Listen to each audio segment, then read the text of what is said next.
क्या बिहार का निजाम नए साल में बदल जाएगा या फिर बने रहेंगे नीतीश कुमार? यह प्रश्न अभी बिहार की राजनीतिक फिजा में तैर रहा है। खबरें ऐसी हैं कि चाचा का मन एक बार फिर से डोल रहा है। महागठबंधन के घटक दलों के बीच सब कुछ ठीक ठाक नहीं चल रहा है। एक बार नीतीश कुमार की महागठबंधन से अलग होने की चर्चाएं फिर तेज हैं। वैसे तो 2023 में एनडीए गठबंधन से अलग होने के बाद बीजेपी ने नीतीश कुमार के लिए नो एंट्री का बोर्ड लगा रखा था। गृह मंत्री अमित शाह लगातार कई सभाओं में नीतीश कुमार पर हमले करते रहे और कहते रहे कि बीजेपी ने नीतीश कुमार के लिए अपने दरवाजे हमेशा के लिए बंद कर लिए हैं। लेकिन आपको बता दें कि अब स्थितियां बदल गई हैं। बीजेपी जदयू के बीच नजदीकियां बढ़ रही हैं और इसमें नए रास्ते बनाए जा रहे हैं। विगत 25 दिसंबर को अटल बिहारी वाजपेयी की जयंती पर नीतीश कुमार ने जो वक्तव्य दिए उसको सुनकर ऐसा अंदाजा लगाया जा सकता है कि बीजेपी को लेकर नीतीश के मन की करवाहटें कम हुई हैं। वैसे देखो तो बीजेपी के नेता भी आजकल बिहार सरकार पर हमले करने के दौरान नीतीश कुमार के बदले लालू परिवार को निशाना बना रहे हैं और बीजेपी के नेता बिहार में हो रही आपराधिक घटनाओं के लिए लालू परिवार को ही जिम्मेदार ठहरा रहे हैं और बिहार में जंगल राज की वापसी की बात कह रहे हैं। लालू के लाल तेजस्वी यादव को बिहार का मुख्यमंत्री बनाए जाने और बिहार की गद्दी तेजस्वी को सौंप देने के लिए नीतीश कुमार पर लगातार बढ़ते दबाव, इंडिया गठबंधन के संयोजक के रूप में नीतीश कुमार के नाम पर मुहर न लगना, लालू यादव का राहुल गांधी को दुल्हा बनने वाला बयान और साथ ही जदयू के राष्ट्रीय अध्यक्ष ललन सिंह का लालू के साथ बढ़ती नजदीकियां नीतीश कुमार और महागठबंधन के बीच की करवाहट की मुख्य वजह रही है।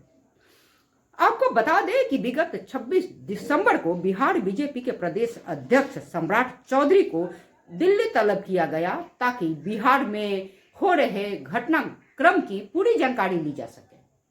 वैसे बिहार बीजेपी में नीतीश की वापसी की पूरी तैयारी है, लेकिन अभी दिल्ली से मुहर लगना बाकी है। विगत 26 दिसंबर को गृह मंत्री अमित शाह बंगाल की रैली में व्यस्त रहे। आज खबर है कि बिहार के मुख्यमंत्री नीतीश कुमार भी दिल्ली पहुंचने वाले हैं। भले ही नीतीश कुमार अपने दिल्ली जाने का वजह जदयू के राष्ट्रीय कार्यकारिणी में की बैठक में भाग लेना बताएं, लेकिन यह तो सिर्फ बहाना है, कुछ और ही निशाना है। सूत्रों की हवाले से खबरें आ रही हैं कि दिल्ली में बीजेपी और नीतीश कुमार के बीच इस बात पर चर्चा होनी है कि नीतीश कुमार की पार्टी जदयू को एनडीए में शामिल कराकर नीतीश कुमार को एनडीए गठबंधन का संयोजक बना दिया जाए, क्योंकि भाजपा इस बात को जानती है कि उसके कार्यकर्ताओं में नीतीश कुमार को लेकर काफी नाराजगी है और वे कभी भी नीतीश कुमार को बिहार के मुख्यमंत्री के रूप में स्वीकार करना नहीं चाहते हैं। 2023 में नीतीश कुमार को एनडीए से अलग हो जाने के बाद बिहार भाजपा के कार्यकर्ताओं में नीतीश कुमार को लेकर नाराजगी और अधिक बढ़ गई। इसलिए बीजेपी के शीर्ष नेता नीतीश कुमार को बिहार के मुख्यमंत्री के पद से मुक्त कराकर ससम्मान एनडीए के संयोजक बनाना चाहते हैं।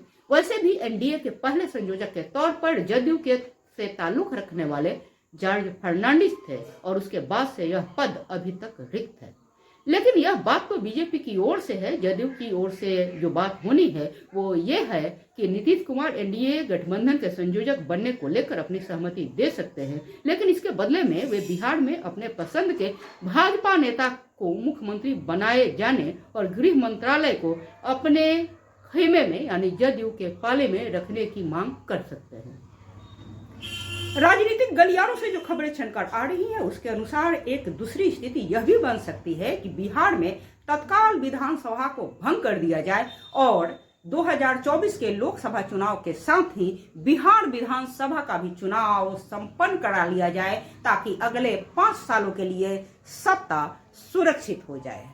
अब देखना यह है कि क्या बिहार के निजाम बदल जाएंगे। यदि ऐसा होता है तो फिर बिहार में भाजपा मुख्यमंत्री के तौर पर किस चेहरे पर अपना अंतिम मुहर लगाती है।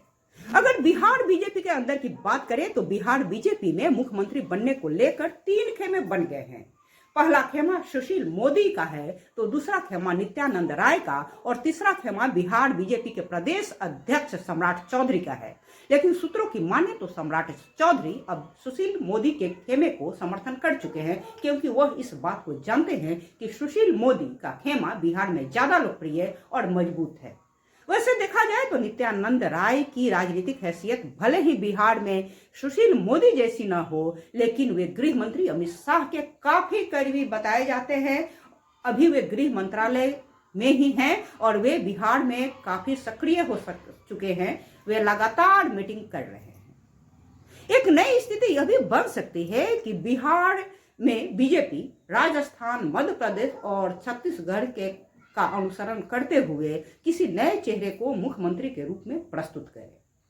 आपको बता दें कि आगामी 28 दिसंबर को जदयू के राष्ट्रीय पदाधिकारियों की बैठक होनी है, जबकि 29 दिसंबर को जदयू की राष्ट्रीय कार्यकारिणी व उसके बाद राष्ट्रीय परिषद की भी बैठक दिल्ली में होनी है।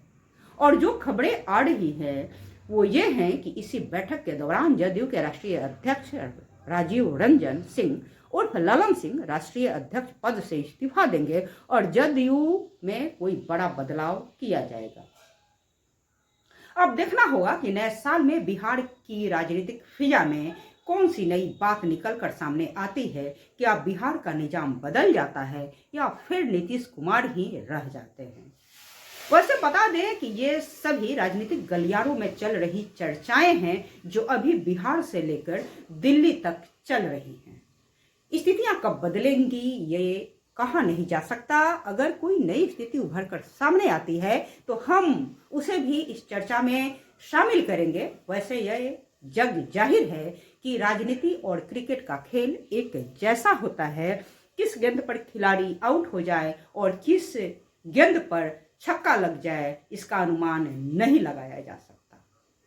आप बने रहे हमारे साथ और देखते रहे काउ काउ न्यूज। हम लगातार ताजा खबरों को आप तक पहुंचाते रहेंगे। यदि अब तक आपने हमारे YouTube चैनल को सब्सक्राइब न किया हो या फिर हमारे फेसबुक पेज को लाइक न किया हो या फिर यदि आपने हमारे ट्विटर पर हमें फॉलो न किया हो तो कृपया कर लें, ताकि हम लगातार ताजा खबरों को आप तक पहुंचाते रहें। तब तक के लिए मैं SK गुंजन आप सबसे लेती हूँ विदा। फिर हाजिर होती हूँ नई खबरों के साथ। नमस्कार।